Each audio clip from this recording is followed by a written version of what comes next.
હજી NEET paper લીકનો મુદ્દો પત્યો નથી. વિદ્યાર્થીઓ સરકારને એ જ પૂછી રહ્યા છે કે જે લોકો નીટ પેપર લીકમાં પકડાયા છે એ લોકોની સામે શું કાર્યવાહી કરી છે. એવામાં હવે ગુજરાતમાંથી વધુ એક પેપર લીક થયું છે અને આ જ વિષયને લઈને વિદ્યાર્થીઓની અંદર ભારે રોષ છે. આજે આ જ સમગ્ર મામલે વાત કરવી છે અને મારી સાથે અત્યારે હાલ વિદ્યાર્થી નેતા યુવરાજસિંહ જાડેજા જોડાયા છે. આમ તો છેલ્લા ઘણા સમયથી યુવરાજભાઈ ગુજરાતની અંદર ઘણા બધા પેપર લીક થઈ રહ્યા છે. એવામાં અત્યારે હાલ આખો આ નીટનો મુદ્દો ચાલી રહ્યો છે અને એ જ દરમિયાન ગુજરાતમાં વધુ એક પેપર લીક થયું છે. સૌથી પહેલા તો આ વિષયને લઈને શું કહેશો? ખાસ કરીને જોવા જઈએ તો સૌથી મોટો પ્રશ્ન જે છે ને પેપર લીકેજનો, એ પેપર લીકેજની જે સમસ્યા છે એ બધી ઉદય જેવી છે. કારણ કે ઉદય છે ને એ ધીરે ધીરે સિસ્ટમને ખોતરી ખાતી હોય છે. એમ શિક્ષણ વ્યવસ્થાની સિસ્ટમ જે છે ને એને ઉદયે ખોતરી ખાધી છે. ગુજરાતની અંદર તો 34 પેપર લીક થવા, એટલે જે અત્યારે 100 નો આંકડો આપવામાં આવે છે કે 100 જેટલા 100 થી વધારે પેપર લીક થયા, એમાં હાઈએસ્ટ પેપર ગુજરાતમાં લીક થયા છે. એને તેની સાથે સાથે 2010 થી 2024 સુધીમાં લગભગ આ ટેન્યુઅરની અંદર સૌથી વધારે પેપર લીકેજો સામે આવ્યા છે. હવે હમણાં થોડા દિવસ પહેલા જે કહી શકે ભારતીય જનતા પાર્ટીના જે પ્રવક્તા હતા એ એવું નિવેદન આપતા હતા, જેપી નડ્ડાજી એવું કહેતા હતા કે ભાઈ કોંગ્રેસની સમયમાં આ થયું છે, તૃણમૂલ કોંગ્રેસમાં પણ આ થયું છે, મહારાષ્ટ્રમાં શિવસેનાની સરકારમાં પણ પેપર લીક થયા છે. પણ આ જસ્ટિફિકેશન નથી, આ ક્લેરિફિકેશન નથી કે ભાઈ એની સરકારમાં થયું એટલે તમારી સરકારમાં થાય. આવું તો ક્યાંય ના હોઈ શકે ને. આજે હું એમ કહું ઓલા ભાઈ ભૂલ કરી એટલે તમે ભૂલ કરો એટલે મારે એને વ્યાજબી રાખવાની, તો એવું ના હોય.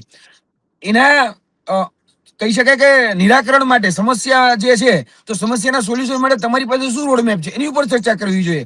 પણ જેપી નડ્ડાજી આખી ચર્ચાને વિપરીત દિશામાં લઈ ગયા, એટલે આ નીટનું આંદોલન હોય એ વધારે વિકરું. અને ગુજરાતમાં જે અત્યારે જામનગર સ્થિત જે યુનિવર્સિટી છે, આયુર્વેદા યુનિવર્સિટી, એ આયુર્વેદા યુનિવર્સિટીનું પેપર હતું, પ્રશ્નપત્ર.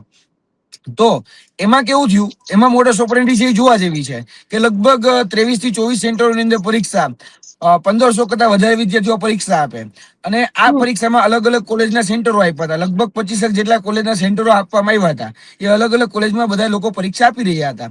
પરંતુ હવે જે તે વોટ્સઅપ ગ્રુપ હોય વિદ્યાર્થીઓના, એ વિદ્યાર્થીઓના વોટ્સઅપ ગ્રુપમાં મૂકવામાં આવ્યું કે મોસ્ટ આઈએમપી, આ અતિ મહત્વનું કરી અને એની અંદર પ્રશ્નોનું લિસ્ટ મૂકવામાં આવ્યું. હવે જે 11 પ્રશ્નોમાં જે મૂકવામાં આવ્યા ને, એ જ બેઠા પ્રશ્નો, એ પ્રશ્નપત્ર જે ઓરિજિનલ પેપર હતું 20 તારીખના રોજ, એ 20 તારીખના ઓરિજિનલ પેપરમાં એ બેઠું હુબેહુ એ જ સિક્વન્સમાં એ પ્રશ્નો પૂછવામાં આવ્યા. તો એવું કઈ રીતે બને? તો કે ભાઈ કા પેપર સેટર ને ખબર હોય, કા પરીક્ષા નિયામક ને ખબર હોય, અને કા વાઇસ ચાન્સલર વીસી એને ખબર હોય. કારણ કે એના નેજા હેઠળ આ બધી યુનિવર્સિટીઓ અને કોલેજો આવે છે અને એને છેલ્લે એના સત્તાથી ક્યાંક ને ક્યાંક આ બધી જગ્યાએ પેપરો પહોંચ્યા હોય તો એને ખબર હોય. તો આમાં 3 વ્યક્તિની મુખ્ય જવાબદારી છે: પેપર સેટર, પરીક્ષા નિયામક અને વાઇસ ચાન્સલર. આ 3ની મુખ્ય જવાબદારી છે. આ જવાબદારીના રૂએ એને રાજીનામું આપવું જોઈએ, અથવા જવાબદારીના રૂએ એને પોતાની જવાબદારી સ્વીકારી અને ક્યાંક ને ક્યાંક એવા કોન્ક્રીટ એક્શન લેવા જોઈએ કે ફરી વખત આવું નહીં થાય. અને જે લોકોએ પેપર લીક કર્યું છે, જે લોકોએ પ્રશ્નપત્રમાં જે પ્રશ્નો મહત્વના હતા એ બહાર આપી, 11 પ્રશ્નો એવા હતા કે જે બહાર આપી અને પોતાના લાગતા વળગતા કે મળતા જે પણ વિદ્યાર્થીઓ છે એને લાભ કરાવવા માટે કે પાસ કરાવવા માટે આ પ્રકારનો ખેલ ખેલાણો હશે, તો એની ઉપર કાયદેસરની કાર્યવાહી થવી જોઈએ. કાયદેસર એટલે કે એફઆઈઆર દાખલ થવી જોઈએ. આ કોઈ ચીંડી ચોરી નથી. આ પ્રશ્નપત્ર એના માધ્યમથી આપણે આયુર્વેદિક ડોક્ટર પેદા કરવાના છે. બીએમએસ નું પેપર છે એટલા માટે આયુર્વેદિક ડોક્ટર આપણે પેદા કરવાના છીએ. તો કઈ પ્રકારના આપણે ડોક્ટર જોઈએ છે? ચોરી કરેલા ડોક્ટર હશે, પ્રશ્નની ચોરી કરેલા ડોક્ટર હશે તો કઈ પ્રકારે નિદાન કરી શકશે? એટલે આમાં મૂળતઃ આ 3 લોકો પેલી જ પ્રાથમિક દ્રષ્ટિએ જવાબદાર છે. પણ યુવરાજભાઈ, અત્યારે જે રીતે વિપક્ષના નેતાઓ મેદાન આવ્યા છે, એ લોકો એક જ માંગ કરી રહ્યા છે કે શિક્ષણ મંત્રી, જે ગુજરાતના શિક્ષણ મંત્રી છે, એ પણ રાજીનામું આપી દે. કારણ કે આપણે આની પહેલા જોયું હતું કે નીટનો જે આખો વિવાદ સામે આવ્યો હતો, ત્યારે જે લોકો હતા, જે આખું દિલ્હીના જંતર મંતર ખાતે આંદોલન થયું હતું, ત્યારે પણ એક માંગ કરવામાં આવી હતી કે હવે સિસ્ટમમાં સુધારો લાવવાનો છે. ધર્મેન્દ્ર પ્રધાને રાજીનામું આપી દેવું પડ્યું હતું. ગુજરાતની અંદર શું લાગી રહ્યું છે તમને? શિક્ષણ મંત્રીનું રાજીનામું શા માટે લોકો માંગી રહ્યા છે? પહેલા તો એ પ્રશ્ન બધી જ જગ્યાએ જોવા જઈએ તો આમાં ઘણી બધી કોન્ટ્રાવર્સી છે. હવે હું જો તમને વાત કરું તો પેલી એકાઉન્ટેબિલિટી કોની બને? તો કે આ વિભાગ કોની પાસે છે? ઉચ્ચ શિક્ષણ જેને આપણે વિભાગ કહીએ છીએ, ઉચ્ચ શિક્ષણ છે કોની પાસે? તો કે ભાઈ આદરણીય પ્રફુલભાઈ પાનસુરિયા પાસે. પ્રફુલભાઈ પાનસુરિયા જે છે એ આ મેડિકલ જે કોલેજો હોય, બરાબર છે, એ કોલેજના હેડ ગણાય. હોદ્દાની મંત્રી પદના હિસાબે જોવા જઈએ તો પેલું રાજીનામું જો કોઈનું બને તો એ પ્રફુલભાઈ પાનસુરિયાનું બને. બીજું રાજીનામું જો કોઈ બને તો કેબિનેટ કક્ષાના જેને મંત્રી આપણે અત્યારે પ્રદ્યુમનભાઈ વાજા છે, તો એ પ્રદ્યુમનભાઈ વાજા જેને ઉચ્ચ અને ટેકનિકલ શિક્ષણ યુનિવર્સિટી કક્ષાના શિક્ષણની સમગ્ર પરીક્ષા પદ્ધતિ છે ને એ ટેકનિકલી રીતે પ્રદ્યુમનભાઈ વાજા સંભાળે છે. અને બીજા લોકો જે કદાચ વાત કરી રહ્યા છે રીવાબા જાડેજાની, તો રીવાબા જાડેજાના મત વિસ્તાર જે છે ને એમાં આ યુનિવર્સિટી આવેલી છે. એટલે કે આ યુનિવર્સિટી છે ને એના મત વિસ્તારમાં આવેલી છે. આ યુનિવર્સિટી એના મત વિસ્તારમાં છે ને પ્લસ એની પાસે એ રાજ્ય કક્ષાનો હોદ્દો છે. એટલે રાજ્ય કક્ષાનો હોદ્દો એ રીવાબા પાસે છે, પ્રદ્યુમન વાજા પાસે કેબિનેટ કક્ષાનો હોદ્દો છે. અને જે પેપર લીક થયું છે એ મેડિકલ ફિલ્ડનું પેપર લીક થયું છે, તો એ જે બાબતોના જે મંત્રી છે જેને સ્વતંત્ર હવાલો આપેલો છે એ છે પ્રફુલભાઈ પાનસુરિયા. એટલે પ્રફુલભાઈ પાનસુરિયા, હું એવું માનું છું સીધી રીતે જો કોઈ એમાં કોઈની પાસે કદાચ વાત મૂકવી હોય તો પેલી પ્રફુલભાઈ પાનસુરિયાની જવાબદારી બને છે કે તમે મંત્રી હતા તો તમે કેમ આ બધી બાબતોમાં ધ્યાન ન રાખ્યું, અને ચલો આ પેપર લીક થયું છે તો તમે શું એક્શન લેશો, યુનિવર્સિટી ઉપર તમે શું એક્શન લેશો, અને જે તે સંલગ્ન કોલેજો છે, કારણ કે યુનિવર્સિટી અંતર્ગત કોલેજો આવે, તો આ જે BMS જેટલી પણ કોલેજો છે એ કોલેજો ઉપર તમે શું એક્શન લેશો. વાત એમાં એ પ્રકારની આવે કે ભાઈ અત્યારે જે પેપર લીક થઈ રહ્યા છે આ પેપર લીકમાં જવાબદાર કોણ, એટલે કે આ પ્રશ્નપત્ર કોને સેટ કર્યા હતા, એ પેપર સેટર કોણ હતા, એ પછી પરીક્ષા નિયામક શું કરતા હતા, કેમ એની જવાબદારી હતો તો ધ્યાન ન રાખ્યું, વાઇસ ચાન્સેલર શું કરતા હતા એની જવાબદારી હતી કે બધા યુનિવર્સિટીમાં પેપર પહોંચાડવાની અને સોફ્ટવેરના માધ્યમથી પહોંચાડે છે તો એને પણ કેમ ક્રોસ ચેક ન કર્યું. એટલે આ બધું અત્યારે તમારી જોડે હું જે ચર્ચા કરું છું ને ટેકનિકાલિટીઝ છે. બાકી હવામાં મારે હંબક વાતો કરવી હોય તો ઘણી બધી થઈ શકે, ઘણી બધી જે લોકો કરી જ રહ્યા છે, પણ આ ટેકનિકાલિટીઝ છે, આ પોઈન્ટ છે કે જેની ઉપર ખરેખર આ બધી બાબતોને ધ્યાન રાખવા જોઈએ. કારણ કે રાજીનામું માગવું હોય તો પ્રફુલભાઈ પાનસુરિયાનું માગવું જોઈએ. પ્રફુલભાઈ પાનસુરિયા જે છે એ સીધી જ રીતે જવાબદાર બને છે કારણ કે આ વિભાગ એની અંતર્ગત આવે છે. હવે હું બીજા મુદ્દા ઉપર આવું છું, કારણ કે અત્યારે આજે આપણે એમો વાત કરીને મોડસ ઓપરેન્ડી, હવે આ નવું નથી. આ પ્રશ્નપત્રમાંથી અમુક પ્રશ્ન બહાર કાઢી અને લોકોને એટલે કે વિદ્યાર્થીઓને આપી દેવા, આ નવું નથી. આ ગુજરાતમાં સૌરાષ્ટ્ર યુનિવર્સિટીમાં બીકોમ ના પેપરોમાં આ ભૂતકાળમાં બનેલું છે. ત્યારબાદ MKBU મહારાજા કૃષ્ણકુમાર ભાવનગર યુનિવર્સિટી BBA ના પેપરમાં, BCA ના પેપરમાં આ જ મોડસ ઓપરેન્ડી એ ભૂતકાળમાં પણ બનેલી છે. અને એમાં તો લાખો વિદ્યાર્થીઓ હતા, લાખો વિદ્યાર્થીઓ, આમાં હજારો વિદ્યાર્થીઓ છે અને એમાં લાખો વિદ્યાર્થીઓ હતા, ત્યારે પણ એક્શન લેવામાં ન આવ્યા. મને તકલીફ ક્યાં પડે છે કે ભૂતકાળની ઘટનાઓમાંથી આપણે બોધપાઠ નથી લેતા અને આની ઉપર જે ફૂલ પ્રૂફ સિસ્ટમ બનવી જોઈએ એ ફૂલ પ્રૂફ સિસ્ટમ બનતી નથી ને ત્યાં વાંધો છે. આ તો બે એક્ઝામ્પલ મેં તમને રિસેન્ટલી ના બતાવ્યા. આ રિસેન્ટલી ના એક્ઝામ્પલ એવા છે કે જેની ઉપર ખરેખર કામ થવું જોઈએ પણ નથી થતું. હવે જે મુદ્દો કદાચ કોઈ ઉપાડતું નથી, મારી મુદ્દા વિશે વાત કરવી છે. આમાં સૌથી રીતે બેન નજીકથી જોવો ને તો બધા હમણાં જે કહી શકે કે ભાજપના પ્રવક્તા હતા, એ ભાજપના પ્રવક્તાએ બેન એવું સ્ટેટમેન્ટ આપ્યું કે ભાઈ આમાં 2023 નો જે પેપર લીકેજનો જે કાયદો બનાવ્યો એ કાયદા અંતર્ગત અમે એને સજા કરીશું. તો મારે એ ભારતીય જનતા પાર્ટીના પ્રવક્તા શ્રીને કહેવાનું કે ભાઈ પેપર લીકેજનો જે કાયદો છે એમાં તમે અને કોંગ્રેસે બે ભેગા મળી અને યુનિવર્સિટીઓને બાકાત કરેલી છે. કેમ? કારણ કે યુનિવર્સિટીઓ એ કોલેજો તમારા મંત્રીઓની, તમારા નેતાઓની હતી, એટલા માટે તમે એ સંસ્થાઓને બાકાત કરી છે. કારણ કે કોંગ્રેસમાં જે તે સમયે મને યાદ છે અર્જુનભાઈ મોઢવાડિયા કે એ મંત્રી હતા, મંત્રી કોંગ્રેસમાંથી હતા, ત્યારે આ જયારે પ્રસ્તાવ મૂકવો એટલે કે બિલ વિધાનસભામાં મૂકવામાં આવ્યું ત્યારે કોંગ્રેસે સામેથી પહેલ કરી કે તમે આ પેપર લીક નો કાયદો છે ને એ પેપર લીક ના કાયદામાંથી તમે બોર્ડ એક્ઝામ ને, તમે યુનિવર્સિટીની એક્ઝામ ને બાકાત કરી નાખો. અને તમે વિચારો ભાજપે સ્વીકારી લીધું, ભાજપે સ્વીકારી લીધું અને કીધું કે હા વાત સાચી છે ભાઈ, આપણે એમાં યુનિવર્સિટીની બાકાત કરી દેવી જોઈએ. અને તમે વિચારો પેપર લીકેજના કાયદામાંથી આ યુનિવર્સિટીઓ બાકાત છે. આ યુનિવર્સિટીઓને 2023 નો જે પેપર લીક નો જે કાયદો છે એમાં કોઈ વસ્તુ લાગતી વળગતી નથી. એટલે જે પ્રવક્તા મંત્રી અનિલભાઈ પટેલ જે પ્રવક્તા હતા, અને પ્રવક્તા એવું કહી રહ્યા હતા ભાજપના કે 2023 કાયદા અંતર્ગત અમે એને સજા કરીશું. એટલે આ ભલા માણસ, તમે કાયદામાં યુનિવર્સિટીને પ્રાધાન્ય જ નથી આપ્યું. તમે કઈ રીતે સજા કરશો? તમે એમ કહેશો 10 વર્ષની સજા કર્યું, પણ કઈ રીતે? એ તો અમને સમજાવો, અમારે સમજવું છે. એટલે પ્રવક્તા મંત્રી હોય કે શિક્ષણ મંત્રી હોય કે આરોગ્ય મંત્રી હોય, એને એટલી તો ભાન પડવી જોઈએ કે આપણે આ કાયદામાંથી ઓલરેડી આ બધું બાકાત કરી દીધું છે. આમાં છે ને મેન કાયદો છે ને, કાયદો આ પેપર લીકેજ નો, એ ગુજરાતમાં કાગનો વાઘ છે. ખાલી દેખાડવાનો છે, સફેદ વાઘ ખાલી દેખાય તમને, બાકી કશું જ કાંઈ થઈ ન હોગે.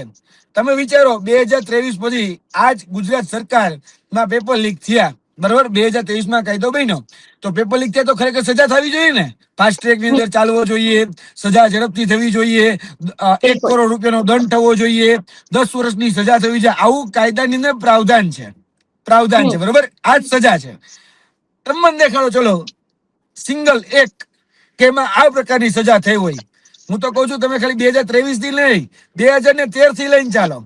જીપીએસસી ચીફ ઓફિસર નું પેપર 2013 ફૂટ્યું, 2014 રેવન્યુ તલાટીનું પેપર ફૂટ્યું, 2015 કહી શકાય કે ગ્રામ પંચાયત તલાટીના પેપર ફૂટ્યા, 2016 ટેટ નું પેપર ફૂટ્યું, 2018 એલઆરડી લોકરક્ષક દળનું પેપર ફૂટ્યું, 2019 બિન સચિવાલય ક્લાર્કનું પેપર ફૂટ્યું, 2020 MGVCL, PGVCL, UGVCL, DGVCL junior આસિસ્ટન્ટના પેપર ફૂટ્યા, 2021 હેડ ક્લાર્કનું પેપર ફૂટ્યું, મુખ્ય સેવિકા, એટીડીઓ, આ સબ ઓડિટર, આ બધા જ પેપરો લીક થયા. તમે કઈ જગ્યાએ એક પણ વ્યક્તિને સજા કરી છે કે એવું મને બતાડો. ચલો તમે એવું કહેતો કે કોંગ્રેસની સરકારમાં, તો છેલ્લા કોંગ્રેસની સરકારમાં કેન્દ્રમાં તો ભાજપની સરકાર 2014 થી છે, કેન્દ્રમાં 2008 પેપર ફૂટ્યું. હાલો તો 2008 વાળાને તમે 2024 સજા કેમ નથી કરાવી છે, કઈ તમને સમજાવો. તમે ફાસ્ટ ટ્રેક ની બહુ મોટી મોટી વાતો કરો છો, તો એમાં રાજસ્થાનની અંદર હમણાં જ પેપર લીક થયું, ભાજપની સરકાર છે, કેન્દ્રમાં ભાજપની સરકાર છે, કરો ને સજા?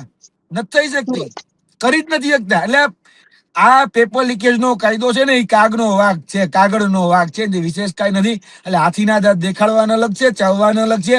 કથની અને કરણીમાં જમીન આસમાનનો ફેર છે. આ લોકો જે બોલે છે અને જે કરે છે એમાં ઘણો બધો ડિફરન્સ છે. 2 દિવસ પહેલા પ્રધાનમંત્રી કહેતા હતા ને, પેપર લીકેજ માફિયાઓને છોડવામાં નહીં આવે, કડકમાં કડક સજા થશે, ફાસ્ટ ટ્રેક ની અંદર કેસ ચાલશે. એના બીજા દિવસે ગુજરાતમાંથી ઘટના બની, ત્યાંથી નરેન્દ્ર મોદી સાહેબ ગુજરાતમાંથી એ દેશની ધરા સંભાળી છે, એટલે કે પ્રધાનમંત્રી બન્યા. અમિત શાહજી ગૃહમંત્રી બન્યા. આજ જેપી નડ્ડા જે ગુજરાતમાંથી રાજ્યસભાના સાંસદ બની ત્યાં સુધી પહોંચ્યા. હવે શું કરે ભાઈ, કેમ હવે બોલતા નથી? બોલો ને. આ ગુજરાતમાં પેપર લીક થાય છે, સવાલ 50 વિદ્યાર્થીનો, 5000 વિદ્યાર્થીનો, 5 લાખ વિદ્યાર્થીનો છે જ નહીં. તમે હજારો ખાલી પરીક્ષા દે છે ને, તોય તમે એનું પેપર નથી આપી શકતા. સવાલ ત્યાં છે. નાની એમથી સિસ્ટમ છે, 1000 લોકો પેપર આપતા, કેટલા 1000 લોકો, એ 1000 લોકોનું પેપર તમે નથી સાચવી શકતા, તો 10 લાખ ની તમે કઈ રીતે સાચવશો? વિચાર તો કરો. પણ યુવરાજભાઈ, જો આવી જ રીતે ચાલતું રહ્યું તો પછી આમાં તો સિસ્ટમમાં કોઈ સુધારો આવે એવી કોઈ શક્યતા જ નથી. એના માટે નીતિ જોઈએ, એના માટે નિયત જોઈએ, એના માટે દાનત જોઈએ. હવે દાનત જ આ ભાજપિયાની બધાની ખોરા ટોપરા જેવી છે. એટલે તકલીફ ત્યાં છે, ચોકીદાર જ ચોર છે. જે મુખ્યતઃ જેને જવાબદારી સોંપી છે, તે કે જેને જવાબદારી હતી કે તમારે આનું રક્ષણ કરવું, પણ આપણે બિલાડીને દૂધ ના રખોપા હોય પાસે. હવે બિલાડીને તમે દૂધ ના રખોપા હોપો એટલે અહીંયા તળિયા ઝાટક જ થાય. તકલીફ ત્યાં છે બેન. તમે એમ કહો ને કાયદો આમ ને ફલાણું આમ, તેલ લેવા ગયું. તમારી નિયત સાફ હોય, તમારી દાનત સાફ હોય તો ખરેખર બધું જ રોકી શકાય. એક પેલા પિક્ચર નો ડાયલોગ છે ને, ડાયલોગ સાચો છે કે ખરેખર પોલીસ ધારે ને તો મંદિરની બહારથી કોઈ ચંપલ ન ચોરી શકે. આ જે વાત છે ને, હું શબ્દો સહીને સાચી માનું છું કે જો ધારે તો, પણ ધારે જ નહીં તો બધા જ બુટલેગરો બેફામ, બધા જ ડ્રગ્સ માફિયાઓ બેફામ, બધા જ પેપર લીકેજ માફિયાઓ બેફામ, બધા જ ખનીજ માફિયાઓ બેફામ, બધા જ રેતી માફિયાઓ બેફામ, જે બુટલેગરો, બુચસિયાઓ, બળાત્કારીઓ બધા બેફામ. કેમ? ધારતા નથી ને કોઈ, ધારવું કોઈ નથી, કોઈની નીતિ નિયત કે દાનત એ સાફ નથી, એટલા માટે આ પરિસ્થિતિ છે. આ મૂળતઃ જે તકલીફ છે ને, એ અહીંયા છે. આપણી નીતિ નથી, આપણી દાનત નથી. બાકી કહેવા માટે તો હું તમને કહું કે સંસદમાં ઉભા રહીને ગમે એવડા મોટા ભાષણ કરી શકાય, પણ એ ભાષણ કરવાથી બદલાવ નથી આવતો. એ ઇમ્પ્લિમેન્ટેશન કાયદો બનાવવાથી બેન કઈ ઊભું નથી રહી જતું. દારૂબંધીનો કાયદો ગુજરાતમાં છે ને, છે તો ખરી ને, તમે માનો છો ગુજરાતમાં દારૂબંધી છે? બિલકુલ. આજ નિર્ભય ન્યૂઝ ની નીચે હું ઉભો રહું અને હું એક બુટલેગરને ફોન કરું એટલે હોમ ડિલિવરી આપણા જ્યાં આવી અને દઈ જાય. એમ કહો કે ભાઈ અહીંયા આવીને દઈ જજો એટલે એ આપણે કોમ્પ્લેક્સમાં ઉપર આવીને તમને ડિલિવરી કરી જાય. આ ગુજરાતમાં થાય છે. કાયદાથી બેન કઈ નથી થતું. જો હજી તમને કહું છું, કાયદો ઘણો બધો તમે બનાવી નાખો, કાયદાનું અમલીકરણ કઈ પ્રકારે છે ને તકલીફ ત્યાં છે. એટલે મૂર્ત બાબત ત્યાં નટકી પડે છે, અમલીકરણ ક્યાં છે? અમલીકરણ સ્ટ્રિક્ટ વોર્નિંગ હોય, ધારો કે તમે ઓફિસમાં આવતો હોય 11 વાગે, 11 થી 6 ની તમારી ડ્યુટી હોય. હવે તમે 11 ની જગ્યાએ 11 ને 5 આવો તો માની લો કે તમારો સીધો જ પગાર કપાઈ જાય, તો તમને ડર રહે કે આવો 5 મિનિટ મોડું ના આખા દિવસનો પગાર કપાઈ જાય. અહીંયા ડર જ નથી. અહીંયા ડર જ નથી. પેપર લીકેજ ની ઘટનાઓમાં પેપર લીકેજ ના જે માફિયાઓ છે એ માફિયાઓને કોઈ પ્રકારનો ડર નથી. એને શું 2014 નો જે પેપર લીકેજ ના જે આરોપીઓ હતા ને એને 2016 માં પેપર ફોડ્યું છે. 2016 માં જે પેપર લીકેજ ના જે આરોપીઓ હતા ને એને જ 2019 માં પેપર ફોડ્યું છે. 2019 માં જે પેપર લીકેજ ના જે માફિયાઓ હતા ને એને જ 2022 નું જુનિયર ક્લાર્ક નું પેપર ફોડ્યું છે. તમે વિચારો. એટલે ઈ બે લગામ થઈ ગયા. અરે બે ખોફ, ચલો જલસા કરો, આ સરકાર કઈ કરવા નથી અને સરકારને ચૂંટણીમાં હાચી લેવાની એટલે આ આપણને હાચવી લેશે. અને સંરક્ષણ, પેપર લીકેજ ના માફિયાઓને સંરક્ષણ આપવાનું કામ અને પેપર લીકેજ ના માફિયાઓને પદ આપવાનું કામ આ ભારતીય જનતા પાર્ટીએ કર્યું છે. તમે પણ યાદ હશે કે અરવલ્લી યુવા મોરચાના અધ્યક્ષ પેપર લીકેજ નો માફિયો હતો. સાબરકાંઠા પ્રાંતિજ ની અંદર કોષાધ્યક્ષ જેને બનાવવામાં આવ્યો એ પેપર લીકેજ ના માફિયાઓ હતા. અને આ લોકોએ પકડીને એને પદ આપ્યા. એટલે ભાજપે પેપર લીકેજ ના માફિયાઓને સંરક્ષણ આપ્યું અને પેપર લીકેજ ના માફિયાઓને પદ આપ્યું. હવે તમે એની પાસે એવી એક્સપેક્ટેશન રાખો છો, એટલે અપેક્ષા રાખો છો કે આ અમારા બાળકનું પેપર સાચવશે. કઈ રીતે સાચવશે? આ નીટ, આ સીબીએસઈ, આ સ્ટાફ સિલેક્શન, આજે જેની વાત થયેલી છે આયુર્વેદ યુનિવર્સિટી, આ બધી જગ્યાએ તમે હું કેટલા વાત કરું, કેની વાત કરું, મને સમજાવો. મેં 34 પેપર મોઢે ગણાવી શકું સક્ષમ વ્યક્તિ છું. આ ગુજરાતમાં નહીં, આ દેશની અંદર જે પેપર લીક થયા બધા મને ખબર છે. દરેકની મોડસ ઓપરેન્ડી મને ખબર છે. પણ પેપર લીકેજ નો કાયદો બનાવવાથી પેપર લીક થતા અટકી નથી જતા. એના માટે નીતિ જોઈ, દાનત જોઈ, એના માટે ખરેખર કોન્ક્રીટ એક્શન જોઈએ. આપણે તો ભૂતકાળની પરીક્ષામાંથી બોધપાઠ નથી લેતા. એક્શન ની તો બહુ દૂરની વાત રહી. ભૂતકાળમાં કેમ પેપર ફૂટ્યા એનો બોધપાઠ જો લઈ લેવાય ને તોય બહુ થઈ જાય. પણ થતું નથી ને બેન. તકલીફ ક્યાં પડે છે મને કે આ જે ઘટનાઓ છે એ ઘટનામાં આપણે એમ નથી કહી શકે પ્રફુલભાઈ પાનસુરિયા તમારી જવાબદારી હતી એ યુનિવર્સિટીઓને કહેવાની, તમે શું એક્શન લીધા? ચલો તમે સુઓ મોટો કોગ્નિઝન શું લીધું? કારણ કે તમે તો હોદ્દાની રૂએ મંત્રી છો. ચલો પ્રફુલભાઈ પાનસુરિયા, આ મેડિકલ કોલેજ ની અંદર કદાચ કોઈ બોગસ ડોક્ટર આવી ગયો અને એને ખોટું ઓપરેશન કરી નાખ્યું તો તમે તો મંત્રી હતા, તમે તો જનપ્રતિનિધિ હતા, એટલે કે જનતાના વોટ થી ચૂંટાયેલા હતા. તો તમારી પણ જવાબદારી હતી જનતા પ્રત્યેની. તો તમે શું કર્યું? આપણે કોઈ પૂછતા જ નથી. અને કોને પૂછવું જોઈએ ખબર નથી પડતી. અહીંયા જોવા જઈએ ને તો તકલીફ જ ત્યાં છે કે આ ગુજરાતની અંદર જે ઘટનાઓ છે કે દેશની જે ઘટનાઓ છે, બે શિક્ષણ મંત્રીને હું પ્રશ્ન પૂછું ને આરોગ્ય મંત્રી જવાબ આપવા આવે છે. હું પેટ્રોલ બાબતે પ્રશ્ન પૂછું ને તો રોડ મિનિસ્ટર જવાબ આપવા આવે છે. આવું થાય છે. એટલે બધા પોતપોતાની જવાબદારીથી ભાગે છે. પ્રફુલભાઈ પાનસુરિયાનું કોઈ સ્ટેટમેન્ટ લેવા ગયા કે પ્રફુલભાઈ તમારું શું કેવું છે? કોઈ નથી જાતું.